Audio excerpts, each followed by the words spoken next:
second day. This time I brought along another extra friend of mine called Mike Page, who some locals may know because he has a stall in the market, selling DVDs and CDs and that. But I've known Mike for many years as a fellow extra, and we've done lots of jobs together, haven't we? So Miss Marple and was our last one? No, Echoes of Guilt, that film in Cornwall. Yeah, German film. A German film we did a couple of months ago, which was alright. We've done Miss Marple together, we did Casualty together, we did King Arthur together. Quite a few years of different bits and pieces. Yeah. As well as amateur work. Yeah. Mike's yet to do Doctor Who, Torchwood. Well, I was due to go on Torchwood about 3 weeks ago, and I got a call. I was quite excited about it, so I've been waiting to do a Torchwood Doctor Who. And it was all okay. I got a call back the following day that they've got the wrong actor. So it was both for me, so I was a bit disappointed. But it's imminent any sort of week now. Jules has probably explained with extra work, you could get a call virtually today to say, can you go up tomorrow to Cardiff? So it's pretty imminent. So I'm quite excited about the prospect of doing either Doctor Who or Torchwood, and obviously there's due soon. I had a text today. I was literally in Sainsbury's shopping, and a text, are you free tomorrow to film in Bristol? If so, give me a text back. And it could be literally like that, you know. Now I'd imagine that's probably for Casualty again, since that's the main one in Bristol. But yeah, there's some new trials around which Rob worked on a couple of months back. You know, that's started filming. Hasn't even got a title yet, but that's started filming. So that is literally what it's like. Yeah, it can come out and do.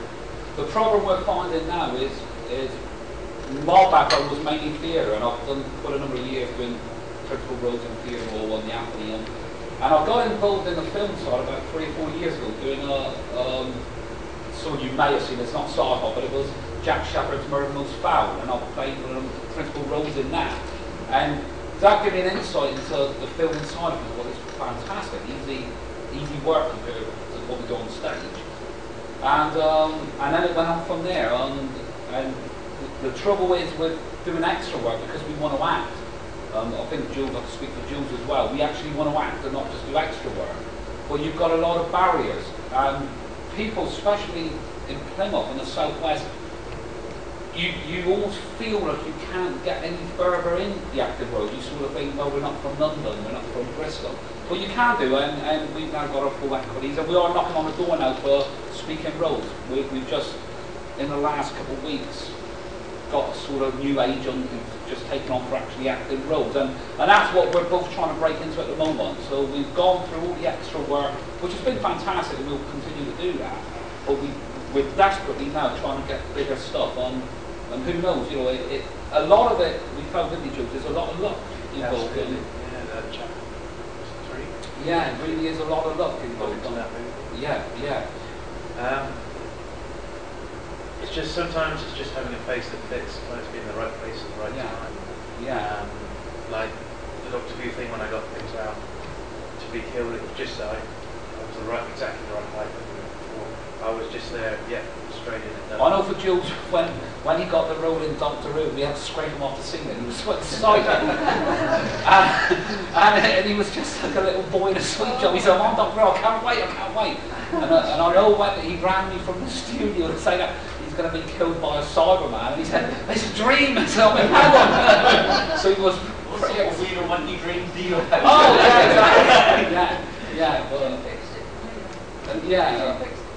Exactly, yeah. And that's the amazing thing about we found within the film industry, not just with sci-fi, but in general, it really is a lot of luck. You could just be at the right place and get that little break, and something like spectacular happened for Jules.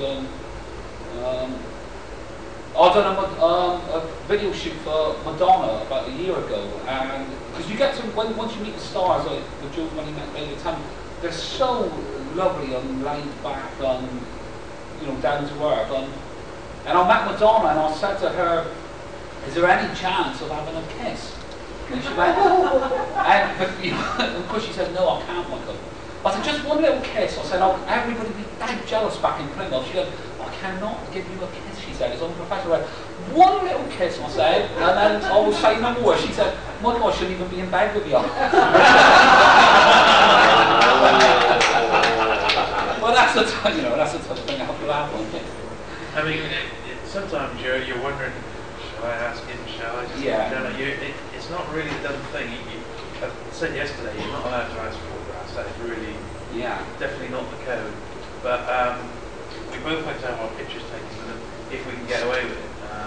You've got a nice make with Kieran. Yeah, but I always have this sort of outlook. They are such lucky people. They are doing jobs. I mean, most of us, if we could do a job we really want to do in life, it's very rare you get that in life. You sort of just work a 9-to-5 job and hours you don't want to do. And I look at these actors, no different than any profession. They're doing a wonderful job they love doing. So I think they're no different than us. So my approach was always, whenever I do something, I'll just go up and ask them for, I'll have a chat, have a photograph with them. And everybody else seems to look at me and I'm like, you should have asked her for a photograph. I went, well, they're no different than us. And in fact, I had quite a rare photograph with Keira Knightley on King Arthur. And she happened to be right next to us in the filming. And Jerry Bruckheimer, who we met, said, no photographs, guys. Obviously, the film didn't finish. So I said, is there any chance of a photograph later on back in the sort of caravan area? And she said, well, why don't we have one now in costume? This is, like a big A-list star. And I said, well, we're not allowed. And she said, I'm the star. And she literally let us have a photograph of her. So when you approach them, they are no different than any of us sat in this room. I think it's one of the language people too, because I mean, yeah. if it's all like kind of clutching in you, and basically got that's different, but if you quietly wait for that quiet moment. Yeah, absolutely, So, would you be okay, but obviously things are going to be, I think people are more personal than they really are. You see not say no, you want to treat them with respect. Yeah, absolutely, and they are no different than anyone else sat in this room, but they're just doing a wonderful job they love doing. And once the novelty wears off, for example, like on King Arthur, in the end it was like, I don't want to speak to you, Keira, anymore. You sort of like turn and listen to someone else. Because the novelty does wear off after a few minutes. So how easy is it to get to be an extra? Say I wanted to do it, but I work shifts, so how easy would it be? Yeah, I mean, we're both in a fortunate position because we run our own businesses. You do need a lot of commitment, a lot of time, and short notice is really the big thing. If you've got that, it's absolutely endless, the fantastic fun you have, especially on the sci-fi program with Doctor Who being done in Cardiff and obviously Torchwood. It's absolutely endless. You can just go up there regular, really, once you make the grade. We are a little out when we live in Plymouth, but further up you get to Bristol or Midlands, you can then do all the London jobs, get your London agencies. I mean, we had a call for Sweeney Todd, a whole week to do Sweeney Todd at Pinewood, and we were going to stay up there. But then the production shut down. Johnny Depp's son or something like that. But we were on the verge of going up for a whole week, and it fell on one of my holidays. So I could, we were going to just have a whole week of it, which is rare that we get the London. You had a call for Fat Boy Run. Yeah, and I didn't realise what it was at the time. She ran me and she said, could you wear your running, because I used to do a bit of running, she said, could you wear your running gear and turn up in London to run Fat Boy Run? I said, oh, thank you very much. and I didn't realise it was Simon Pegg's new movie, and I turned it down and then found out it was a big movie. So that it does happen, and you do get lucky breaks. I had a call a while back. I just was going back to what I was saying about we're knocking on the door now for bigger roles, and I had an agent who I just had my first proper audition up in Bristol, and it's very laid back affair. It's in a room with a camera set up, and it was for a drama, and I was going to play a husband in a family, and there's a few lines, and I was quite excited about it. Not nervous, just excited. And I didn't hear nothing, and unfortunately the agency actually went bust. It went under about 3 weeks later. So it goes back to what we're saying, sometimes it's just luck involved. But it's still, it doesn't knock you back, especially ourselves as extras and actors. You're just more determined, you realise how close you can be to doing something better for yourself. I know you touched on this yesterday, about project agents, how can you best identify some good agencies that are in contact with you? Yeah, it's a good question. Take your money and well, there's loads on the internet. There's loads on the internet, and well, not all of them. but you often see them in the local press. They say, come along to a room not unlike this. And they say, we'll take your photo and guarantee you'll be in a film or TV, and you pay them 125 quid or something. It's a complete scam, but they're doing nothing illegal. They are taking details down. They do take a photo, but they never really have any sort of connection to it. The way I first got into it, we started selling a book. I don't know if you remember, Sam. You could be a movie and TV extra. That's what it's called, by title books. And, I thought that was interesting. I always fancied doing it, and it just told you the right way to go about it. And although that book is now 6 years out of date, it gave me the reputable agents to try. So I went ahead and joined 2, and luckily I was able to get straight in with very limited amateur dramatic experience. Although, to be honest, you don't need anything, a bit of courage. Yeah. And within 2 weeks they'd been on their books, they'd done the first casualty. So the things that for them not to have anything in their books and ask them to fund yourself. Yeah. No one should ask you for any money up front. The general cut is it's about 15% of your fee is what the agencies take. And that's only after you've done the work and been paid, then they take a 15%. So if any, it's a good rule of thumb. If anybody's asking for anything up front, you know they're not the real deal. But we're both with Phoenix and another company called Mad Dog Casting, and they're the ones, they're in this neck of the woods, they're both very good. Reputable. Yeah. Mad Dog has got an office in Manchester as well. But Doctor Who, for example, used to be shared between 3 agencies. Southwest Casting, which is the one which has now folded, Paul McGowan's director, Mad Dog and Phoenix, but now it's Mad Dog, Phoenix and a local Cardiff casting, so a lot of the Cardiff locals end up in Doctor Who, obviously less distance for them to travel. But both Phoenix and Mad Dog have got websites, and you just look them up, download the application form. But I think Phoenix hire once a year, or take on extra people once a year, which is September. Mad Dog is every 6 months, next month's February. So if anybody fancies doing it, I can recommend those 2 companies. They've both been in Phoenix. You could be the next Darling. Well, who knows? Do you know? I've got a few things in my time. Yeah. I'm in the dark. Yeah. The thing is, you're not restricted by age, sex, size, appearance. Like Rob yesterday, because he's a hairy biker, and that's the first minute. He is something that's slightly more unusual, so he is used in more unusual things. That's how we got the colour of magic. But absolutely certain, the Crown Code Chronicles, because he wouldn't have to scruffy drunk, right? The Casualty job he's been dubbing for one of the main casualty actors, simply because he looks like it, So if you do end up, you get away with it, and end up doing a lot of work. And we did get a call each to pay Father Christmas. That's the sort of thing that can come out of the blue, yes. They must be trying to tell us something. It's not a good gig. No, it's not. No. I've never once accepted it. So that's the sort of thing that Father Christmas. I like wearing the red, but not the beard. So yeah, so if anyone is interested, that's how to go about it. And we've had people, even Rob for years, or a couple of years at least, said, "Nah, I'm not interested." I said, "No, come on." Yeah. And sometimes like he's after it was bring all your friends as we need extra bodies.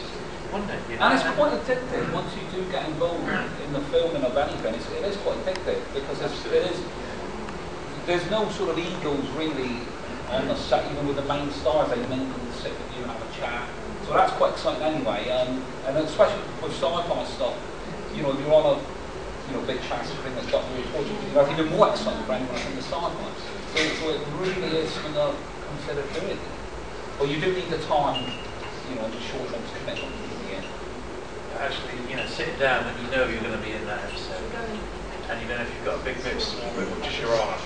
You really don't know. It could be brilliant. It's a real thrill, and if you have got a good bit, it's a real reward there. You had that really good casualty one day. I've done a few casualties, and sometimes is that my elbow sticking out there from the hospital bed? And then another time I had a couple great bits on casualty. I went up one day and they were doing a bowling. It was filmed in Bristol bowling alley, and it was just 4 of us picked with all the main cast, and it was a nurse's night out. It was their sort of night out, and I was just featured virtually right through the whole series, which was fantastic for me on exposure. But you don't know until the actual day, you know. There's no guarantee. No guarantee. King Arthur, we got a close up in there. King Arthur, yeah. A couple of us did. Fantastic. 4 of us went to that, and 2 didn't make the last shot of myself and Jules. Ended up on the big screen, so that was really interesting. And that was in the cinema. I went to see that. Yeah, One. yeah. First time round. Yeah. All right, maybe not the best ever movie, but hey, it was a big film and a good experience to be on that. To see how it's done. Well, was like when we met Billy Piper, Jules, when he met Billy Piper up in Parliament, he ran up quite excited. He said, she spoke to me. I went, brilliant. And she touched me. I went, really? He said, yeah. She said, get out the bloody way with you.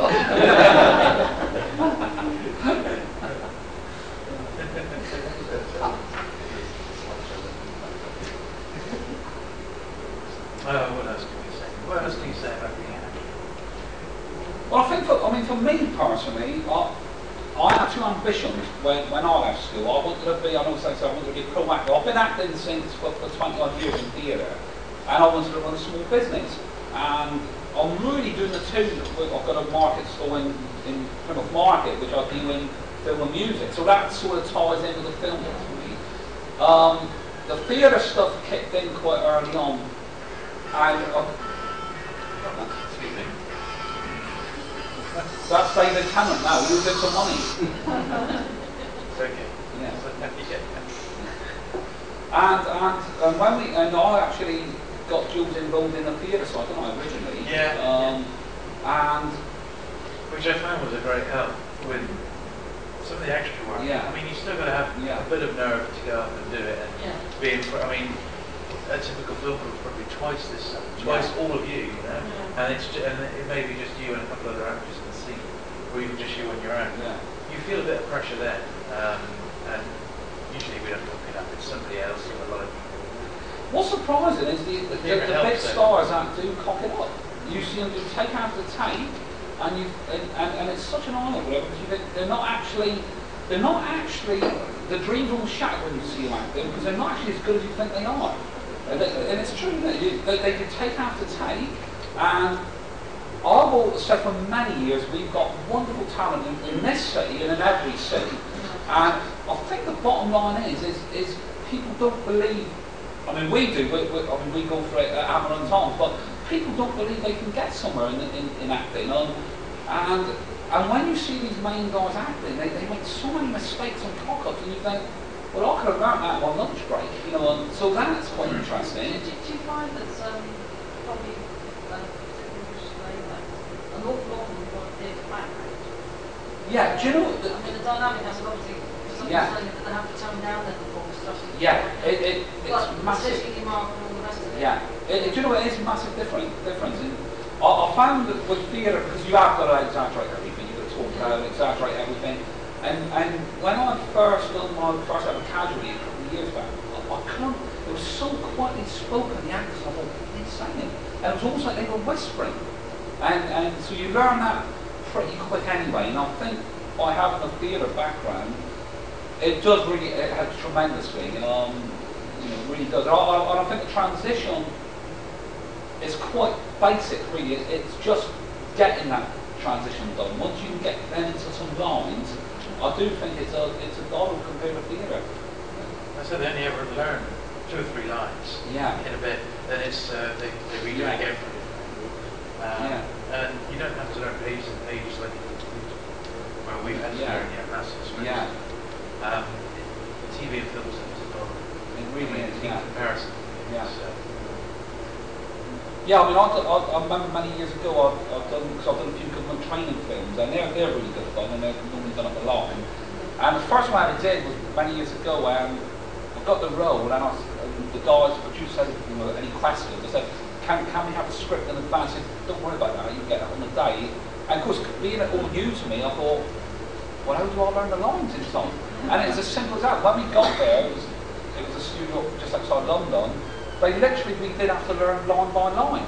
And of course, then you see it all edited and put together, and it looks like you're doing a massive speech, and you're literally doing it line by line. and it's so incredible. This is so easy, and But they rehearse though. I mean, especially like They they do Doctor Who, they rehearse it. they before They do they rehearse, start. yeah. I mean, I remember David Tennant, he was doing, off camera, he was doing like mouth exercises first of all, getting his body prepared for all this sort of stuff. Yeah. And then, he was having a fit really. and then he had his little crib sheet that he looked at, stuck that back in his pocket, and he was ready for it. And he had just those few lines, the 3 or 4 lines, for that, just a tiny little bit. Once that was done, and I would take it off, do the next bit, just put that another bit of card out, and they start rehearsing it. And it's just a minute's TV, if that, at a time, isn't it? Yeah. Yeah.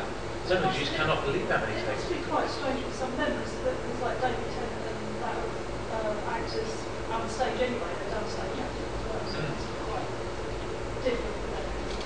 Oh, I think TV and film is a totally different beast. It's actually very laid back.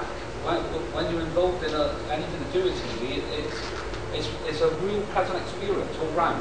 Because the crew are all friendly and they've been doing stuff together for a while, everything's really laid back because you do an amazing amount of takes for a start, and because they're always setting up the lighting and the camera, you get lots of time you're just chatting and drinking coffee, and the whole experience is really laid back, isn't it? So, Yeah, absolutely.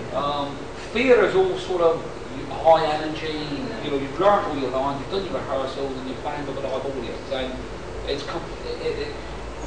which is so energetic. I mean, I absolutely love theatre, and then when you do a film piece, it's just so lovely and laid back and wonderful, and I think that's where it becomes addictive, because you want to do more. You see what it's like, you want to do And more.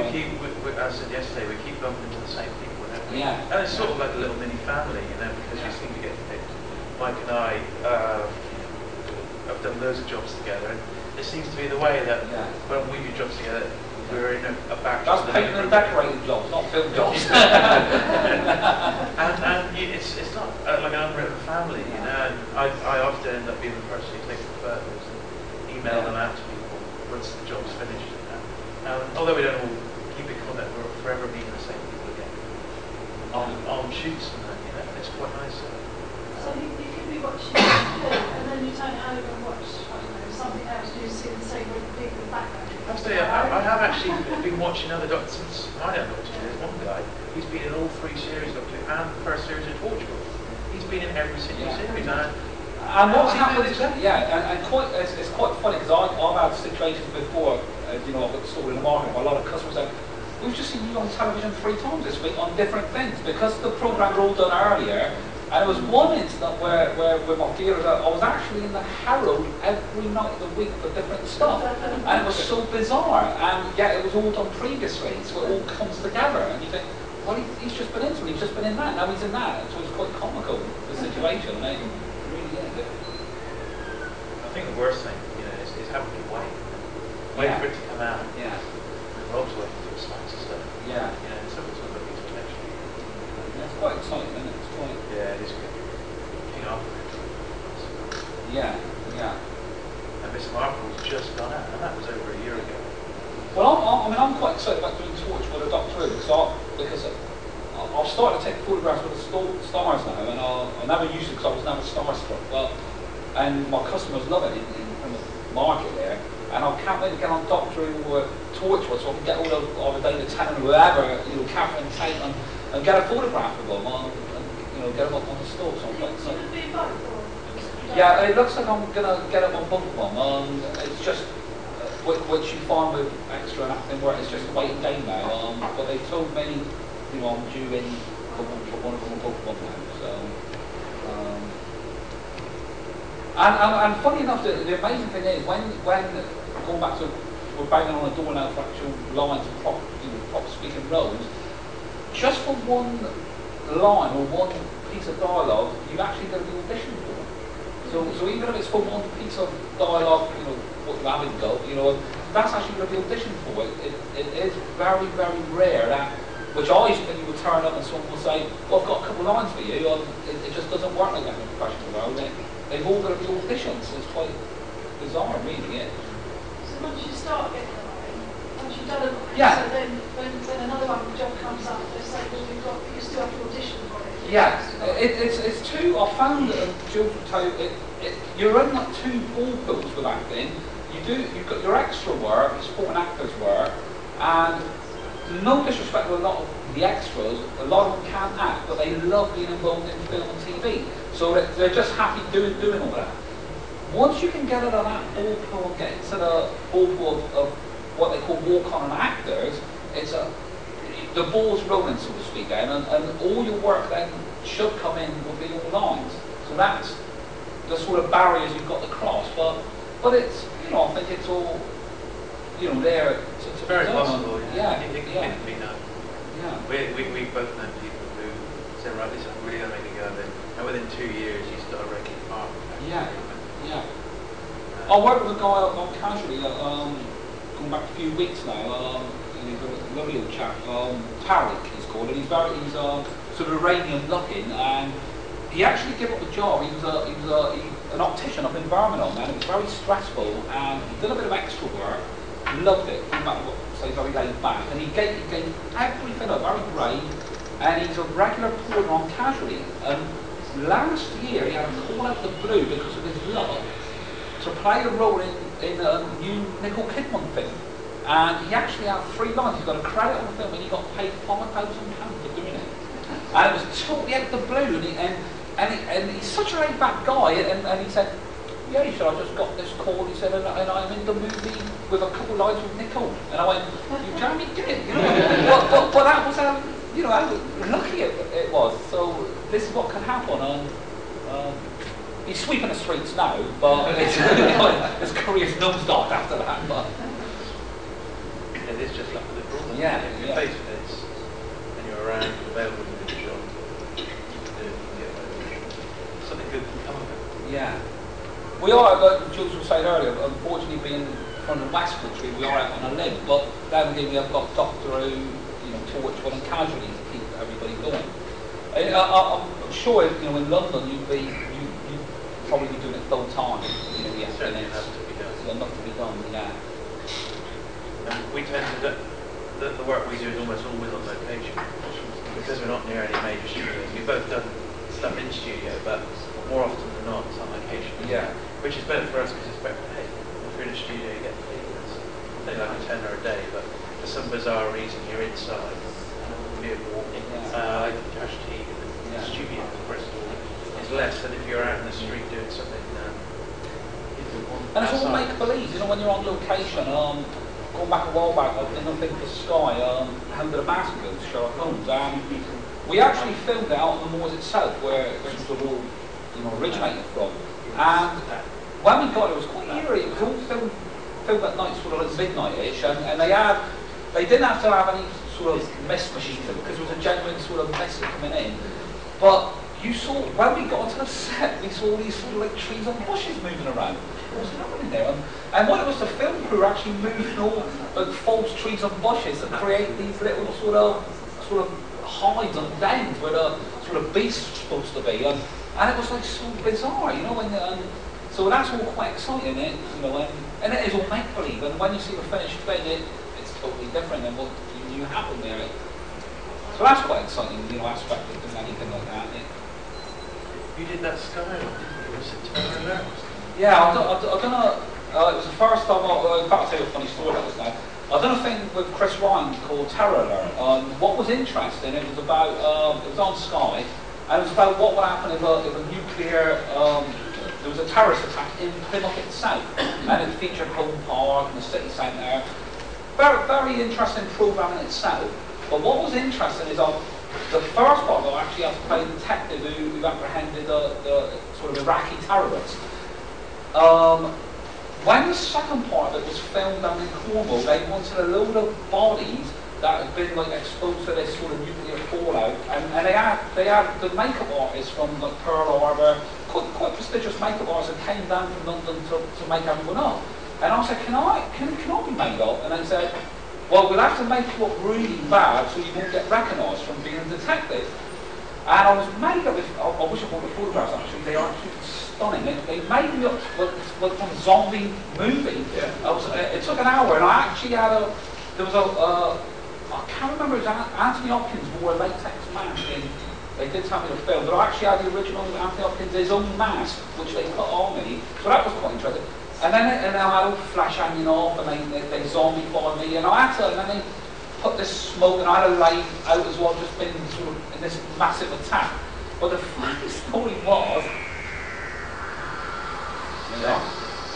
the funny story was, we filmed this early in the afternoon. In the late afternoon, they picked a location in Plymouth, just outside of Lyra Bridge. It was a sort of like a bomb site area, and thought it'd be great to get the boys there. So we had to come in full makeup back over the Tamar Bridge, and I was sat in the car driving as this zombie flying thing, and it was fantastic makeup. It really was. I really wish I caught it today to show you guys. But my friend that was in the car with me, when we got to the Tamar Bridge booth, the guy, as we approached it, the guy was looking at me totally gobsmacked, and I said to him, "Could you tell me where Darrenford Hospital is, please?"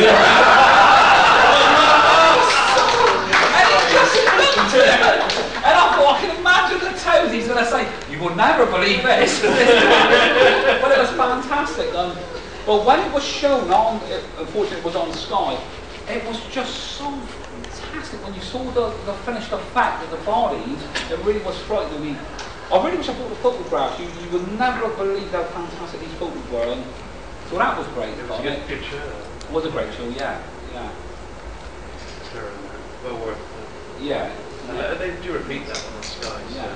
So it's if a suitcase, you can give on with it by the dockyard. Well, Hand of the Baskervilles is actually repeated quite a lot on Sky. It was part of the Great Book season, so if you do see that, you'll see me on there playing Sir Henry. And this was another funny little story I have to tell you. They had to glue false sideburns and all the business on. And when we were filming on the actual moor, because it was relatively new to me, the filming side end, I kept on noticing everywhere I looked, there was a girl sort of following me around looking at me. And I could catch her at the corner of my eye, I thought, she keep following me for? So on purpose I would like turn around and she'd be there. And I realized it was the makeup artist, so she was just making sure that the sideburns were glued on all the time. Quite comical. Of course, you do find that if you do anything which is historical, not present day, that you have to keep looking exactly the same, don't you? Yeah. So the King Arthur, they were dotted all over the place, weren't they? They're forever dirtying you up, so weren't they? And putting all mud on you and sponges and stuff. Yeah, the attention to detail was just fantastic. You didn't miss anything at all. Even so, on that film, when they go hail after, you see all the watch tans, you know, they didn't get. Well, I had a Hello Mum on my arm. It's like, Hello Mum. Yeah, they don't get. So, anyone going to be in the next show? I'd love to be an extra. Have we persuaded you all yet? I would love to do it. It's just, I've got a car and I've got a job where I've got to go to work, so, you know. That's a slight pullback, which is why I Actually, don't want no, I have a car, which is particularly trying to get someone to get there, but not be able to do that. That is the hard part of it. And availability at short notice. So how do you're not doing so much now? Well, I'm not with a normal job and the family to consider first. But, you know, when I was just on the net, working for myself, I was doing as much as I could get my hands on, you know.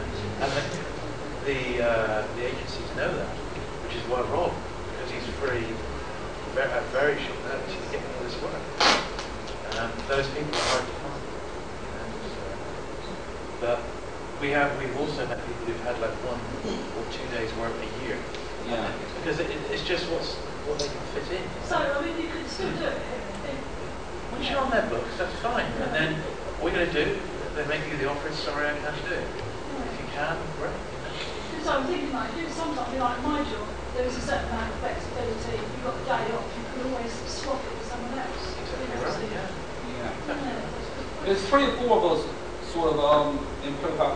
We do quite a lot of regular work, and one of the guys is in a similar situation. He always manages to get somebody to sort of take his shift, and if we can get someone with 2 or 3 of us can do the same job, because we all car share. So once you get into that, and the agency knows that that's the way you do things.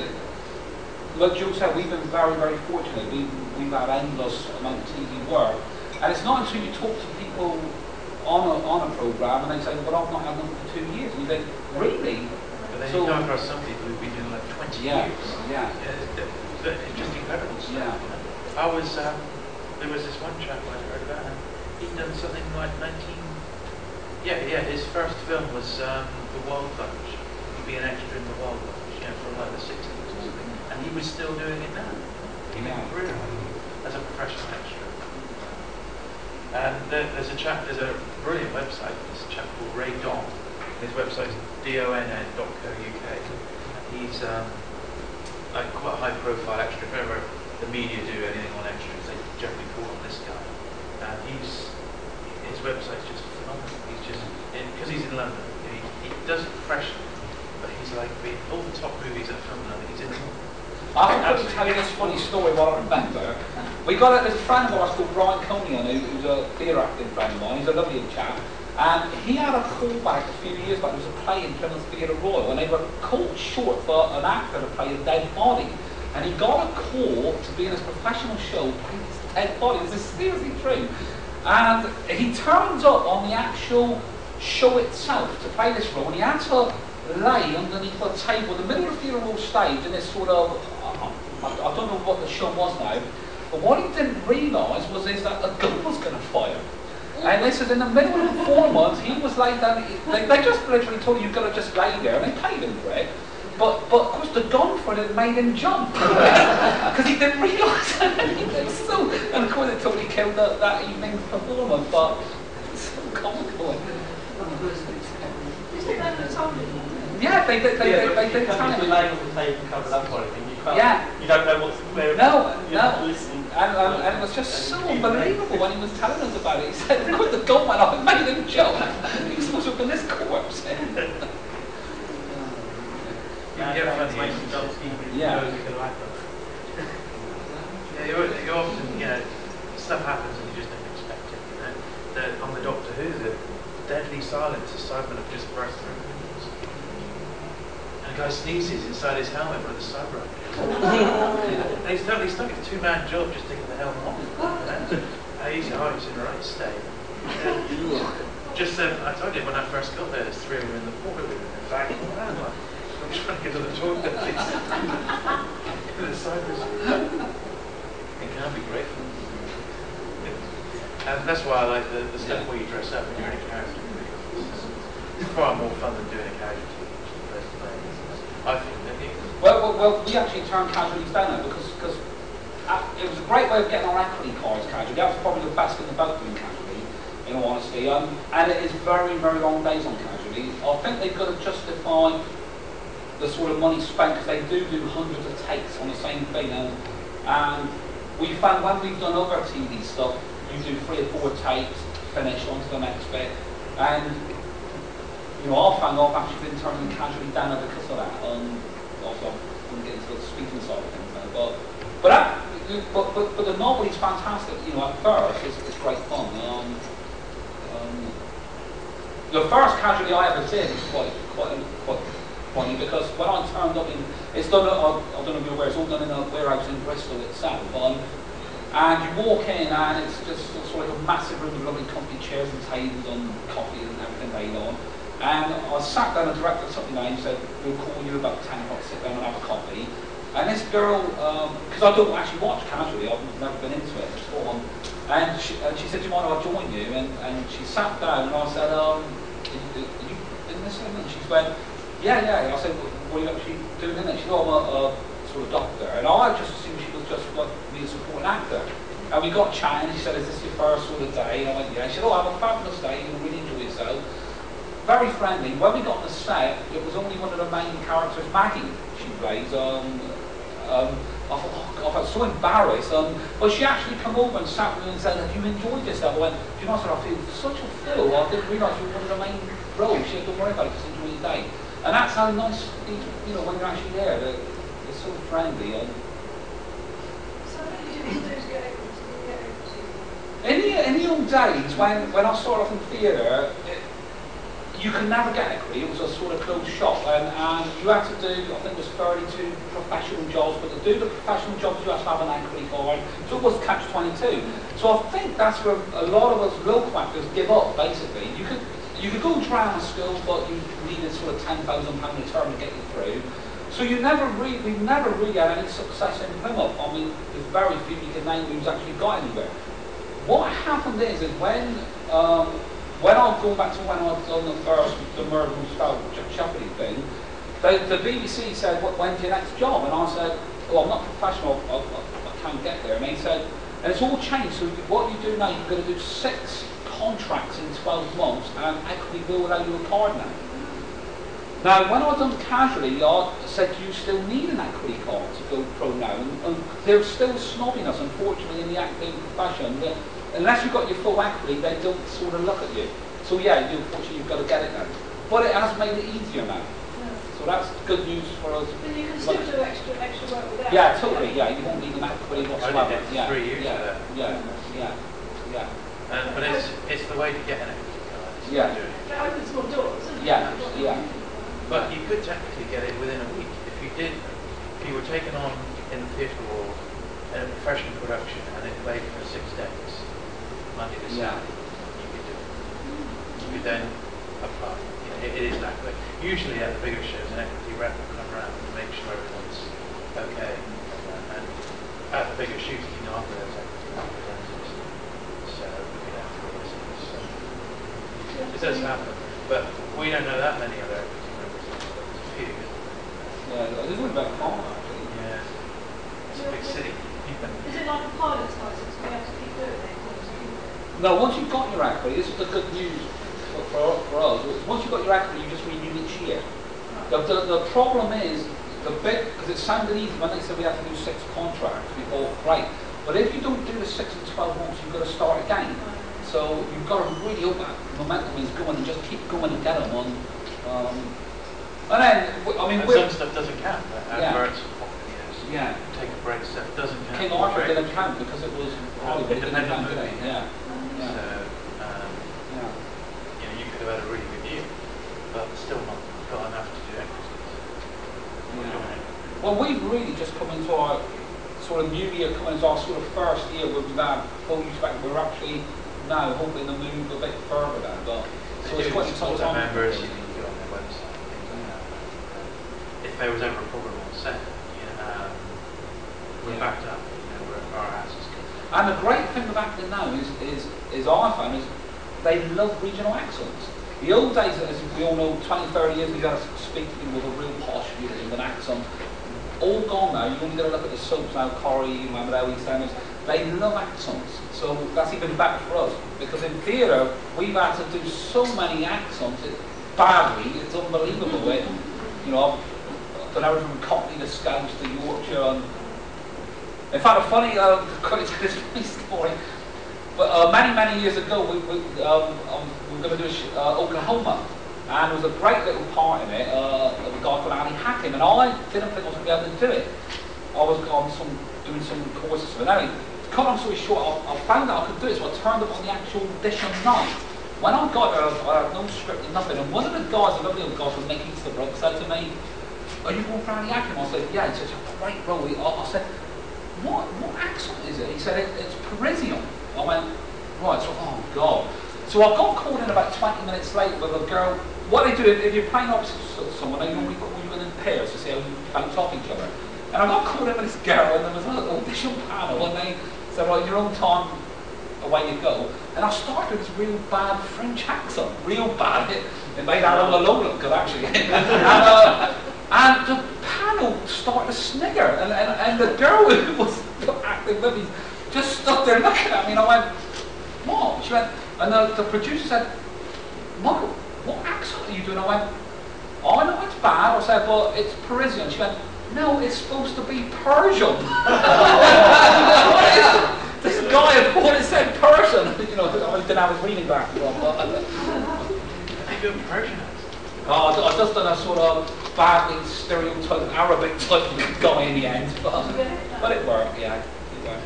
Yeah, I got the part. It was a big sellout show, so. And then we done a show Our Day Out where we had Scousers in it, fabulous little play. and none of us could get a Scouse accent. You know, we were all walking around doing the typical, all right then, you know, which is what you do, you know. So that was a... I remember there was, just before we started doing the film stuff, there was 2 big production companies, massive extras in Britain. One was Band of Brothers, and the other was Gladiator, where there was like a national shortage of blokes to be in these movies, basically, who could do it. And there was people who were giving up jobs and doing like Band of Brothers. They were doing it for 6 months and getting paid a lot of money every week just to be an extra. Because you know, you do a day's work and it's like 89 quid. Yeah. Maybe it was like 70 quid, but then if you do that every single day, you know, it was worth them giving up their jobs to do it. Well, there's guys on Casualty, extras who are full time. You know, there's a guy called Richard. He plays a porter. You always see him on. He does 3 days in the studio a week. You know, they're taking on £400 or £500 a week, and so they've actually given up their job now and doing extra work full time. Yeah, it is. Yeah, it really is. It's a doddle. Yeah. The actual work is generally a doddle. You know? All right, you can have long days if you're driving to the location and then driving back. You know, my second day driving back from Doctor Who was eventful because I left at 8 in the morning. Call time was 2 o'clock. We finished at like 1:45 that morning. So I'd been up almost, maybe up 20 hours. Then I had to drive back from Cardiff to film. And I was pretty tired, but, you know, mentally worn out. And I was only about 60 in the motorway, inside lane. Nothing else on the road at all. And I got my route map out, right to the bridge. And I got pulled over by the police because someone had reported me dangerous driving, you know. But they thought I was drunk, basically. And I got out of the so I told him what the score was, and he said, well, yeah, you're going to have to go into B&B or the nearest hotel. I said, fair enough. I am really tired. I don't want to have an accident. So I followed this guy. He only drove, he followed me out to the nearest hotel. It was the Holiday Inn. Oh, great, yeah, 90 quid a night. So thankfully, they were full up. The Holiday Inn was already full up. So I went in and there was the night staff on. And I told them the score. They called me and said, don't worry, you know, take your time, have some coffee, go and freshen up, which I did, and about an hour later they'd given me directions. They said, look, if they pull you in again, here's the directions to the Bristol Holiday. So I'll be in Avon and Somerset's jurisdiction. You'll get away with it, you know, and just say, look, you can phone them up, that hotel was full up. They'd give me the directions to the Bristol Holiday. Right, that's what we did, so I put myself together. Got in the car and I'm driving, and literally only half a mile down the road, I've gone under the underpass, and the same police car who pulled me in is on the bridge above it. Prayed and he pulled me, and he did. And I got back, but I just kept pulling in every half hour or so. On the same trip back, there's an event from that. On the same trip back, I'm listening to Radio 2, and there's a competition on it was which I knew the actor to. The prize was David Bowie's complete back catalogue on CD. There's like 50 albums or something like that. Yeah. So I pulled in, I phoned her. She said, yeah, you're right, but there's this guy in Ireland, Milton in Ireland. It's like 4 in the morning, 4:30, who's just got in before you. And I see if he's still up, and he was, and he won. I thought, God, yeah. And they went live to him on his motorway. He said, yeah, I just did the milk round. Well, the story I'm going to tell, I was like, just forgot to give myself. That's really cool, you know? I dipped out there. But anyway, I got home in one piece. That was the main thing. So then it can get a bit much. Yeah, it is a lot of long hours. I got lost in Wales once doing a TV thing for Wales, and it was in the middle of nowhere, so it was quite late, and I went to the rescue home, and I said, I'm basically lost. And she said, well, are there any sort of buildings or signs of where you are? So, well, I'm in the middle of nowhere, basically. I hang on, and there was a sign, and I said, she said, what does it say? And I said, it says Danger Goslow. She went, who? I said, it says Danger Goslow. She says, you English idiot, that's Danger Go Slow. Why did you go with this? Any other questions? Oh, yes. Jules, yesterday you said we were talking about a job where you Doctor Who, yeah. Does that sort of thing happen often? You have to have your own kit and they turn it down? Yeah, what they want. I've got like a little wardrobe that I keep now, sort of. And I guess you must have one as well. A little prop. Little secret wardrobe. All the BBC. Yeah, just I did have like a lucky shirt which I wore on like every casualty I went to, because when you turn out they want like plain colours. I couldn't wear this top because it's got that shirt on, for example. It has to be like very plain. If you have stuff with crosses and flashes on, that's no good. This is for modern day stuff. The Doctor Who was a bit different because not everyone's got a really good fitting suit, you know. It doesn't fit me anymore. But I have saved it as my memento for the show. But yeah, to have a decent suit, having a laptop so you can double as a businessman or something like that. Suitcases, we've been asked to bring luggage before, things like that. Sports bag. You had that call for running. In fact, we run. So to be a bit versatile and have a few different outfits doesn't hurt at all. And yeah, a lot of it you're fitted out on the day, or you go to a costume fit. King Arthur, we went down 2 days before our costume fit. Smartphone was a costume fit, wasn't it? Yeah. But generally, for the more modern stuff, and the Doctor Who was contemporary, they're happy to see what you turn up in if that's what the original was. All they did was change them in time, and they had, I said before, that money was no object of Doctor Who, and they had these whole had an armful of ties from Gap, brand new, 25 quid each one. All that was it. So they kept that. In King Arthur, when we went into the makeup, they put on a real sort of long grey, sort of scraggy wig, and it cost £1,000. And have you seen it? It was like come out of Peter Stringfellow's bin, you know. It really was. And the girl said to me, when she put it on, we were having a bit of a joke, and she said, "You know that wig cost £1,000?" I said, "Seriously?" She went, "Yeah."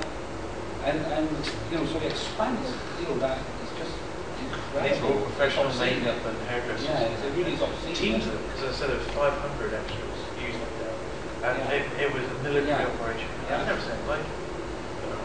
That's what a big budget film is. It's quite obscene, really, the money that's spent. You know, you just think, it's just an incredible amount of money spent on these programs. And some of them get, I've done an advert a while back for TSB, out Tavistock. And they actually, are there any of you from Tavistock? No. But they actually closed the old High Street, and it was they closed the old High Street off, and they actually paid every business in Tabby compensation for that day. And they set up these sort of water sprayers, and the actual advert was about a guy, they'd get married, and it was typical English summer, it started raining, and he had this bright idea of, I'll rush to the local sort of shoe shop, which was in Tavistock, and he bought Wellingtons for all the guests. And of course he didn't have the cash, so he had to use the cash for. That was what basically the advert was about. And do you know, it was never shown. And the money that was spent on this advert was absolutely incredible. We're all banned myself did that. So we're all free. Just incredible amount. In fact, that was another example. You could bring anybody. They didn't have to be the agency. You would pay cash in hand on the day, £75, I remember. Yeah. So, you know, if we'd had that call like tomorrow, we could have said to you guys, whoever wants to be in it this Thursday or something. Well, it was just really well fed. You got there for breakfast time. Long breakfast, lunch. In the afternoon, we still haven't been used, and they're bringing out strong rooms. Well, we had an all-day breakfast, didn't we? It took us all day to eat it. You know what I'm But they did in the afternoon. In the afternoon, they called us out for, because they do really treat you well on any shoot. They called us out in the afternoon to have sort of like tea and coffee and cakes. And they literally had hundreds of scones with jam and cottage cream. And it was just hundreds of them. All professional. It's just money is That's why on the film set you see lots of big people. They've been doing it a long time. Well, I was 8 stone when I started extra work. I'm going up and counting. That's good. It's a good fun hobby. And if Fantastic. you want to take it further, the options are there. If you start having a bit of success and if you can get some momentum here, it can work. Do you know anyone well known that's started this? Ricky Tomlinson started as an extra. Watson Green. There's quite a few that's actually starting in Casualty. Kate Winslet was in it originally as an extra. Watson Green. There's an endless list, and going back to what Jules said, if you haven't gone through drama or rap school, this is one way into Well, it. there's an actor with the Western College plays and Jules as well. We got an actor, Gareth Roberts, great actor. He trained in London, never got anywhere. And I said to him, well, why haven't you pursued any further? And going back to what I was saying earlier, you sort of think it's a far-off dream, you know. And I think if you, like in life and everything, you just believe it. And it's an old cliche, just go for it. The opportunities are there, and he's not taken it any further because of that. He just felt it was too many barriers. He couldn't get exactly what he. And this guy spent God so much in London to be a trained actor. Yeah, you've got to be optimistic. You really have, positive and optimistic. Yeah. And if you stick with it long enough, keep at it. Yeah. You're rewarded eventually. And suddenly the floodgates will open, which is what's happened to Rob. Yeah. He's busier than he can believe. Yeah. Honestly, this last year has just gone mental for him. Yeah. I said even his dog had 3 days on something. His budgie's got a real neck, it's in Coronation Street. We did the same rate. Okay, and anything else? Anybody? Well, I think that wraps it up, guys. All right.